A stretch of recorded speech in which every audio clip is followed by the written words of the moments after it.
जय हिंद दोस्तों, मैं शुभम सर आर्मी क्राउन में एक बार फिर से आपका हार्दिक स्वागत करता हूं। फ्रेंड्स, आज का जो ये सेशन है टॉप सुपर 20 क्वेश्चन लेके आया हूं। तो फ्रेंड्स, बने रहिए आर्मी क्राउन के साथ अंत तक। चलते हैं फ्रेंड्स पहले क्वेश्चन की तरफ। पहला क्वेश्चन स्क्रीन पे है, कौन सी नदी कर्क रेखा को 2 बार काटती है? पूछ रहा है कि कौन सी नदी है जो कर्क रेखा को 2 बार काटती है। तो फिर इसका सही जवाब हो जाएगा माही नदी।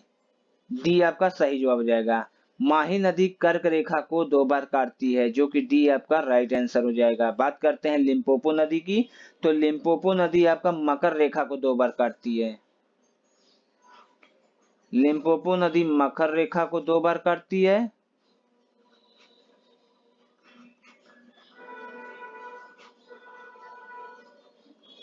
दो बार काटती है। बात करते हैं कांगो नदी की। तो कांगो नदी को विषुवत रेखा को 2 बार काटती है। गैस दे दे रहा हूं, आप समझ जाइएगा। तो कौन सी नदी कर्क रेखा को 2 बार काटती है? माही नदी काटती है, जो कि डी आपका राइट आंसर हो जाएगा। और लिम्पोपो नदी की बात करें तो लिम्पोपो नदी मकर रेखा को 2 बार काटती है। कांगो नदी विषुवत रेखा को 2 बार काटती है। और ये आमूर नदी आपकी, आमूर नदी चीन और रूस की सीमा बनाती है।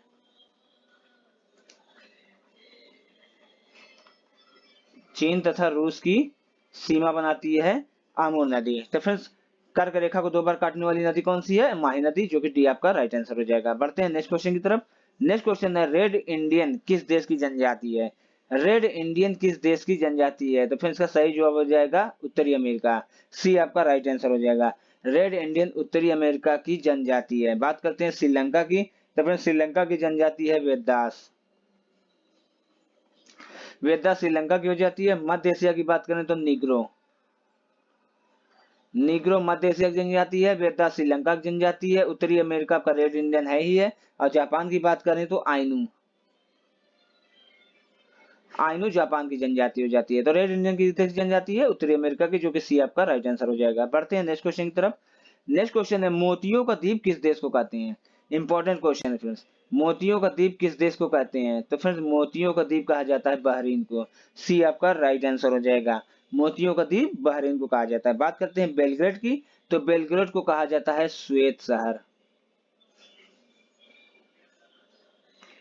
श्वेत शहर बेलग्रेड हो जाएगा। बात करें पेरिस की। तो पेरिस को कहा जाता है स्मारकों की नगरी। स्मारकों की नगरी पेरिस। अब बात करते हैं जापान की। तो सुकुमार देशों का देश जापान को कहा जाता है। सुकुमार फूलों का देश। सुकुमार फूलों का देश जापान। तो मोतियों का द्वीप किसे कहा जाता है? बहरीन को कहा जाता है, जो कि सी आपका राइट आंसर हो जाएगा। श्वेत शहर बेलग्रेड हो जाएगा। स्मारकों की नगरी पेरिस हो जाएगी। और सुकुमार फूलों का देश जापान। बढ़ते हैं नेक्स्ट क्वेश्चन की तरफ। नेक्स्ट क्वेश्चन है, संवैधानिक उपचारों का अधिकार किस अनुच्छेद में है? संवैधानिक उपचारों का अधिकार किस अनुच्छेद में है? इसका सही जवाब हो जाएगा अनुच्छेद 32। सी आपका राइट आंसर हो जाएगा। अनुच्छेद 32 को संवैधानिक उपचारों का अधिकार की संज्ञा दी गई है। बात करते हैं 14 से 18 की। तो 14 से 18 में है आपका समता या समानता का अधिकार। समता या समानता का अधिकार आपका हो जाता है 14 में। अनुच्छेद 23 से 24 हो जाता है आपका शोषण के विरुद्ध अधिकार। शोषण के विरुद्ध अधिकार 23 से 24 में हो जाता है। अनुच्छेद 32 आपका संवैधानिक उपचारों का अधिकार है ही है, जो सी आपका राइट आंसर है। बात करें 19 से 22 का। तो 19 से 22 का आपका है स्वतंत्रता का अधिकार। स्वतंत्रता का अधिकार आपका मिलता है अनुच्छेद 19 से 22 में। ठीक है बस। तो संवैधानिक उपचारों का अधिकार अनुच्छेद 32 सही जवाब हो जाएगा आपका। बढ़ते हैं नेक्स्ट क्वेश्चन की तरफ। नेक्स्ट क्वेश्चन है, संसद के संयुक्त अधिवेशन की व्यवस्था किस अनुच्छेद में है? संसद के संयुक्त अधिवेशन की व्यवस्था फ्रेंड्स अनुच्छेद 108 में है, जो कि बी आपका राइट आंसर हो जाएगा। अनुच्छेद 108 में संसद के संयुक्त अधिवेशन की व्यवस्था है। और संसद के संयुक्त अधिवेशन, संयुक्त अधिवेशन को फ्रेंड्स बुलाता कौन है? तो संयुक्त अधिवेशन को बुलाता है राष्ट्रपति। ठीक है मैं। तो संसद के संयुक्त अधिवेशन की व्यवस्था अनुच्छेद 108 में मिलता है, जो कि बी आपका राइट आंसर हो जाएगा।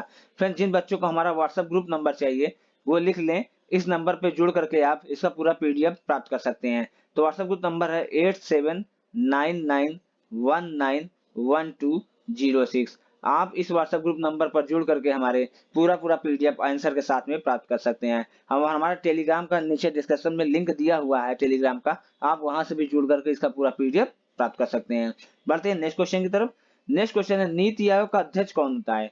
नीति आयोग का अध्यक्ष कौन होता है फ्रेंड्स? इसका सही जवाब हो जाएगा प्रधानमंत्री। सी आपका राइट आंसर हो जाएगा। नीति आयोग का अध्यक्ष प्रधानमंत्री होता है। पहले नीति आयोग को योजना आयोग के नाम से जाना जाता था। पहले नीति आयोग को योजना आयोग के नाम से जाना जाता था, बाद में नीति आयोग को नाम दिया गया 1 जनवरी 2015 को योजना आयोग का नाम बदल करके नीति आयोग कर दिया गया। ठीक है बस, 1 जनवरी 2015 को योजना आयोग का नाम बदल करके नीति आयोग कर दिया गया। और नीति आयोग का पूरा नाम होता है national institute for transforming India. ठीक है बस, एक बार और बता दे रहे हैं, नोट कर लीजिए। National institute for transforming India NITI Aayog, नीति का पूरा नाम है। तो नीति आयोग का अध्यक्ष कौन होता है? प्रधानमंत्री होता है, जो कि आपका सी राइट आंसर हो जाएगा। बढ़ते हैं नेक्स्ट क्वेश्चन की तरफ। नेक्स्ट क्वेश्चन है, केंद्रीय कमांड का मुख्यालय कहाँ है? केंद्रीय कमांड का मुख्यालय कहाँ है फ्रेंड्स? तो इंपॉर्टेंट क्वेश्चन है। तो केंद्रीय कमांड का मुख्यालय है सी प्रयागराज। प्रयागराज में केंद्रीय कमांड का मुख्यालय स्थित है।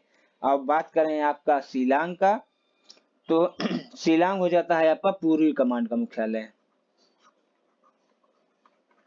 पूर्वी कमांड का मुख्यालय शिलांग हो जाएगा। बंगलुरु की बात करें तो बंगलुरु है ट्रेनिंग कमांड। ट्रेनिंग कमांड आपका हो जाएगा बंगलुरु। पूर्वी कमांड है शिलांग। बात करें नई दिल्ली की, तो पश्चिमी कमांड का मुख्यालय नई दिल्ली है। पश्चिमी कमांड का मुख्यालय नई दिल्ली, ट्रेनिंग कमांड बंगलुरु, पूर्वी कमांड शिलांग, केंद्रीय कमांड का मुख्यालय प्रयागराज है।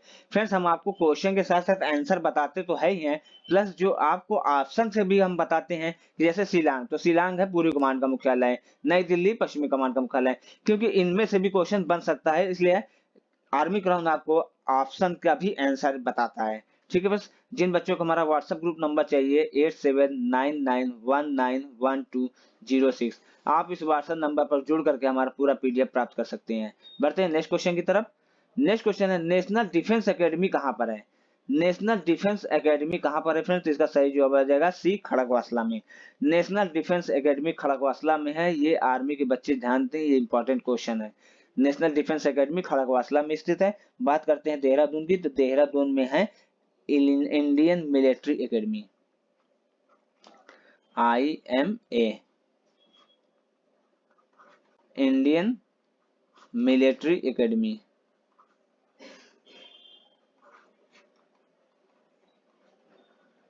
इंडियन मिलिट्री एकेडमी देहरादून में स्थित है। मऊ में आपका स्थित है इन्फेंट्री स्कूल।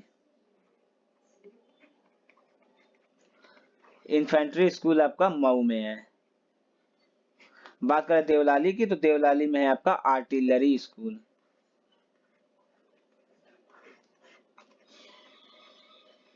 आर्टिलरी स्कूल आपका देवलाली में। नेशनल डिफेंस एकेडमी कहाँ है? खड़गवासला में, जो कि सी आपका सही जवाब हो जाएगा। बढ़ते हैं नेक्स्ट क्वेश्चन की तरफ। नेक्स्ट क्वेश्चन है, केंद्रीय गन्ना अनुसंधान संस्थान कहाँ है? केंद्रीय गन्ना अनुसंधान संस्थान कहाँ है? तो फ्रेंड्स, इसका सही जवाब हो जाएगा केंद्रीय गन्ना अनुसंधान है आपका जो है तो कोयम्बटूर। सी आपका राइट आंसर हो जाएगा। केंद्रीय गन्ना अनुसंधान केंद्र स्थित है कोयम्बटूर में, जो कि आपका सी राइट आंसर होगा। बात करते हैं राजमंदूरी की, तो राजमंदूरू में है केंद्रीय तंबाकू अनुसंधान केंद्र। पूरा नहीं लिखेंगे, तंबाकू लिख दे रहे हैं, समझ जाइएगा। केंद्रीय तंबाकू अनुसंधान केंद्र राजमंदूरी में स्थित है। बात करते हैं नई दिल्ली की, तो केंद्रीय कृषि अनुसंधान केंद्र नई दिल्ली में स्थित है। अब बात करते हैं कानपुर की, तो चीनी उद्योग का है आपका कानपुर। ठीक है, मैं तो केंद्रीय गन्ना अनुसंधान कोयम्बटूर, सी आपका राइट आंसर हो जाएगा। तंबाकू का बात करें, केंद्रीय तंबाकू अनुसंधान राजमंदूरी, केंद्रीय कृषि अनुसंधान नई दिल्ली, केंद्रीय चीनी अनुसंधान कानपुर में स्थित है। बढ़ते हैं नेक्स्ट क्वेश्चन की तरफ। नेक्स्ट क्वेश्चन है, नौटंकी किस राज्य का लोक नृत्य है? नौटंकी किस राज्य का लोक नृत्य है फ्रेंड्स? इसका सही जवाब हो जाएगा नौटंकी उत्तर प्रदेश का लोक नृत्य है, जो कि सी आपका राइट आंसर हो जाएगा। नौटंकी उत्तर प्रदेश का है। बात करते हैं पंजाब की, तो पंजाब का है भांगड़ा। पंजाब भांगड़ा हो जाएगा। तमिलनाडु की बात करें तो तमिलनाडु का हो जाता है भारतनाट्यम। भारतनाट्यम तमिलनाडु का हो जाता है। बात करते हैं मिजोरम की, तो चेरोकान। चेरोकान हो जाता है आपका मिजोरम का। तो नौटंकी किस राज्य का लोक नृत्य है? उत्तर प्रदेश का है। पंजाब भांगड़ा का है। तमिलनाडु का है भारतनाट्यम। मिजोरम का है चेरोकान। पढ़ते हैं नेक्स्ट क्वेश्चन की तरफ फ्रेंड्स। नेक्स्ट क्वेश्चन है देश बंधु के नाम से किसे जाना जाता है? देश बंधु के नाम से किसे जाना जाता है? तब इसका सही जवाब हो जाएगा देश बंधु के नाम से जाना जाता है आपका देश बंधु के नाम से चितरंजन दास को जाना जाता है। सी आपका राइट आंसर हो जाएगा। देश बंधु के नाम से चितरंजन दास को जाना जाता है। सी एफ एंड्रूज की बात करें फ्रेंड तो इनको दीन बंधु के नाम से जाना जाता है। दीन बंधु के नाम से जाना जाता है सी एफ एंड्रूज को। फ्रेंड्स कंफ्यूज नहीं होना है, देश बंधु के नाम से चितरंजन को जाना जाता है, दीन बंधु के नाम से सी एफ एंड्रूज को जाना जाता है। दोनों अलग अलग है, देश बंधु है, दीन बंधु है। अब बात करते हैं लाला लाजपत राय की, तो शांति पुरुष के नाम से जाना जाता है लाला लाजपत राय को। महात्मा गांधी को तो आप जानते ही हैं, बापू के नाम से जाना जाता है। ठीक है बस, तो देश बंधु के नाम से चितरंजन दास, दीन बंधु के नाम से सी एफ एंड्रूज, शांति पुरुष लाला लाजपत राय, महात्मा गांधी को बापू के नाम से जाना जाता है। बढ़ते हैं नेक्स्ट क्वेश्चन की तरफ। नेक्स्ट क्वेश्चन है ऑस्कर पुरस्कार की शुरुआत कब हुई? इंपॉर्टेंट क्वेश्चन है फ्रेंड्स। ऑस्कर पुरस्कार की शुरुआत कब हुई? फ्रेंड्स का सही जवाब हो जाएगा 1929। डी आपका राइट आंसर हो जाएगा। ऑस्कर पुरस्कार की शुरुआत 1929 में हुई थी। अब बात करते हैं 1958 की, तो 1958 में रेमन मैग्सेस पुरस्कार की शुरुआत हुई थी। रेमन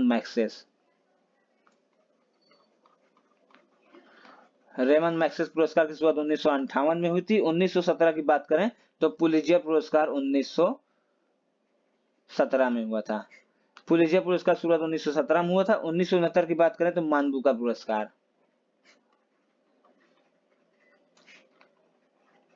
मानबूका पुरस्कार की शुरुआत 1969 में हुआ था। पुलित्जर पुरस्कार की शुरुआत 1917 में हुआ था। रेमन मैग्सेस का पुरस्कार 1958 में शुरू हुआ और ऑस्कर पुरस्कार आपका 1929 में शुरू हुआ। बात करते हैं ऑस्कर पुरस्कार पाने वाली पहली भारतीय फिल्म, तो mother India. Mother India Bharat की पहली फिल्म थी जिन्होंने ऑस्कर पुरस्कार प्राप्त किया था। ऑस्कर पुरस्कार 1929 में शुरू हुआ था। बढ़ते हैं नेक्स्ट क्वेश्चन की तरफ। नेक्स्ट क्वेश्चन है दादा साहब फाल्के पुरस्कार पाने वाले प्रथम व्यक्ति कौन थे? दादा साहब फाल्के पुरस्कार पाने वाले प्रथम व्यक्ति कौन थे? तो फ्रेंड्स सही जवाब हो जाएगा देविका रानी रोरुक, जो कि डी आपका राइट आंसर हो जाएगा। दादा साहब फाल्के पुरस्कार पाने वाले प्रथम व्यक्ति देविका रानी रोरुक थे। डी आपका सही जवाब होगा। व्हाट्सएप ग्रुप नंबर है हमारा फ्रेंड्स, आप इससे जुड़ करके इसका पूरा पीडीएफ प्राप्त कर सकते हैं। 8799191206। आप इस नंबर पर जुड़ करके हमारा पूरा पीडीएफ प्राप्त करते हैं। तो आज ही व्हाट्सएप ग्रुप ज्वाइन करिए हमारा आर्मी क्राउन के साथ। हमारा नीचे डिस्क्रिप्शन में टेलीग्राम का लिंक दिया हुआ है, चाहे तो आप वहां से भी इसका पूरा पीडीएफ प्राप्त कर सकते हैं। बढ़ते हैं नेक्स्ट क्वेश्चन की तरफ। नेक्स्ट क्वेश्चन है वार एंड पीस के लेखक कौन थे?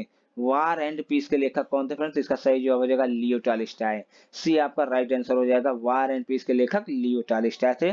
बात करते हैं आर्थर हेले की, तो आर्थर हेले की पुस्तक का नाम है एयरपोर्ट। एयरपोर्ट के लेखक आर्थर हेले हैं। न्यूटन है प्रिंसिपिया। प्रिंसिपिया पुस्तक का नाम न्यूटन का है। एयरपोर्ट आर्थर हेले का है। बात करते हैं प्लेटो की, तो रिपब्लिक के लेखक प्लेटो हैं। रिपब्लिक के लेखक Plato, Leo Tolstoy, War and Peace, जो कि सी आपका राइट आंसर है। प्रिंसिपिया के लेखक न्यूटन, एयरपोर्ट के लेखक आर्थर हेले। बढ़ते हैं नेक्स्ट क्वेश्चन की तरफ। नेक्स्ट क्वेश्चन है बास्केटबॉल में कितने खिलाड़ी होते हैं?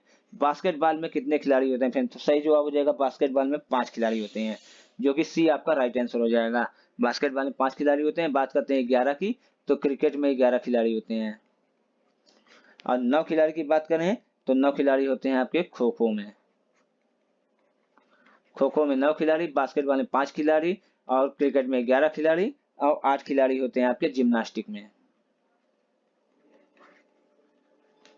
जिम्नास्टिक में 8 खिलाड़ी होते हैं। तो बास्केटबॉल में कितने खिलाड़ी होते हैं? 5 खिलाड़ी। सी आपका सही जवाब हो जाएगा। बढ़ते हैं नेक्स्ट क्वेश्चन की तरफ। नेक्स्ट क्वेश्चन है द्वितीय विश्व युद्ध में जापान ने किस देश का साथ दिया था? द्वितीय विश्व युद्ध में जापान ने किस देश का साथ दिया था फ्रेंड? तो इसका सही जवाब हो जाएगा द्वितीय विश्व युद्ध में जापान ने धुरी राष्ट्र का साथ दिया था।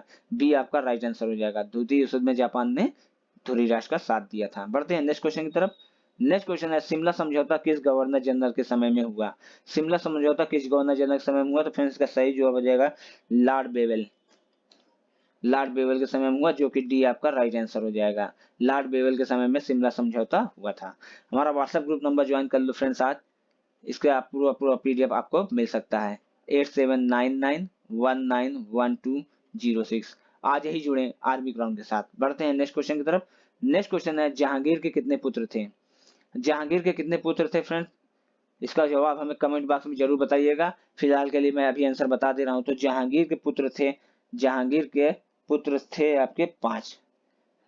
डी आपका राइट आंसर हो जाएगा। जहांगीर के 5 पुत्र थे। नाम लिख देते हैं कौन कौन से थे। तो पहले थे आपके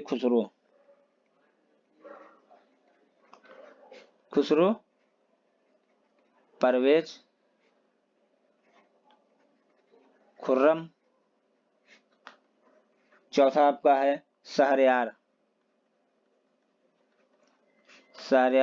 और पांचवा आपका है जहांदार। तो फिर जहांगीर के कितने पुत्र थे? 5 पुत्र थे। डी आपका सही जवाब हो जाएगा। कौन कौन से थे? खुसरो थे, परवेज थे, खुर्रम थे, शहरयार थे और जहांदार थे। बढ़ते हैं नेक्स्ट क्वेश्चन की तरफ।